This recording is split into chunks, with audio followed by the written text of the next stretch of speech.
한 주간 기독교계 이슈를 살펴보는 시간입니다. 기독교연합신문 이현주 기자와 함께하겠습니다. 안녕하십니까? 네, 코로나가 장기화되면서 국민들이 느끼는 불안 심리도 가중되고 있는 상황입니다. 그런데 또 이런 불안 심리가 인터넷 댓글을 통해서 비난이나 혐오로 확산되고 있다는 지적도 나오고 있는데요.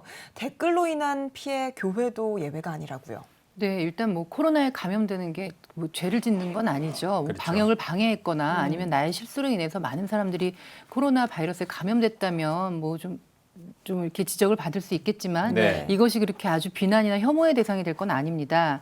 그런데 이런 국가적인 재난 상황에서 오히려 좀 이런 혐오 발언들이 댓글창에 기승을 부리고 있어서 문제가 되고 있는데요. 확진자 동선이 공개가 되면서 확진자에 대한 직업과 사생활이 담긴 가짜 뉴스가 퍼져나간 적이 있었습니다.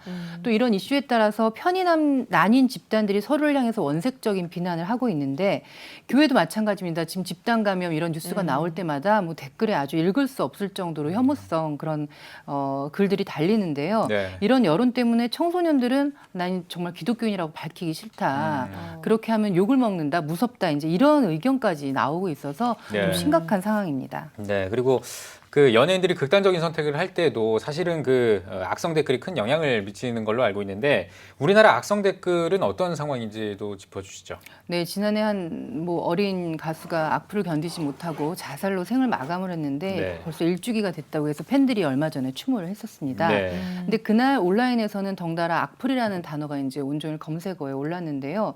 그럴 수밖에 없는 것이 생전에 그 고인이 불특정 다수로부터 도를 넘는 악플 세례와 무차별적인 마녀 사냥을 당했기 때문입니다. 대중들 사이에서는 그녀를 죽음으로 내몬 가장 큰 원인이 악플이다. 이 사실에는 이견이 없었고요.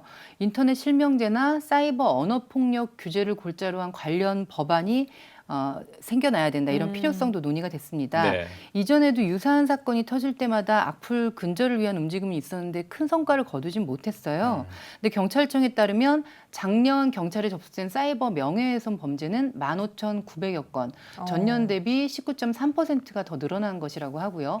올해는 8월까지 1,900건 가까이 접수가 됐습니다.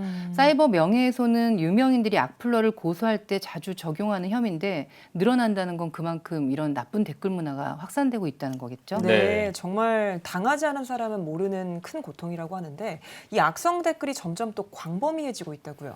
네, 한 소셜미디어 이용자가 이런 글을 올렸습니다. 요즘 악플러들의 칼날은 공인이나 스타를 넘어서 이웃으로 파고든다. 그러니까 특정 종교, 정당, 인종, 성별, 세대 구분하지 않고 무차별적으로 비서고와 선정적이고 폭력적인 인신공격 발언을 서슴지 않는다 이렇게 말을 했는데요. 악플 문화는 건강한 토론을 불가능하게 합니다. 맹목적인 비난이나 혐오, 선정적인 공격 등으로 인해서 상대방을 병들게 하고 또 우리 사회를 병들게 하고 있죠. 네.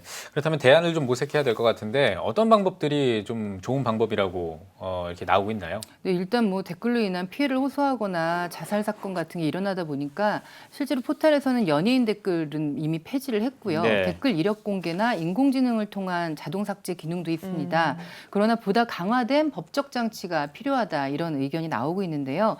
특히 기독교인들은 하나님의 창조 세계를 온라인에서도 구현할 책임이 있기 때문에 신앙인들이 나서서 선한 댓글 달기 운동을 할 것을 좀 권하고 있습니다. 건전한 여론이 형성될수록 위로와 칭찬, 격려가 담긴 선풀을 남기자는 것인데요.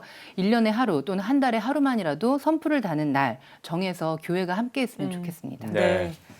네, 악플 문제는 우리 사회가 풀어야 할 과제임에는 참 분명해 보이는 것 같습니다. 이현주 기자 오늘 잘 들었습니다.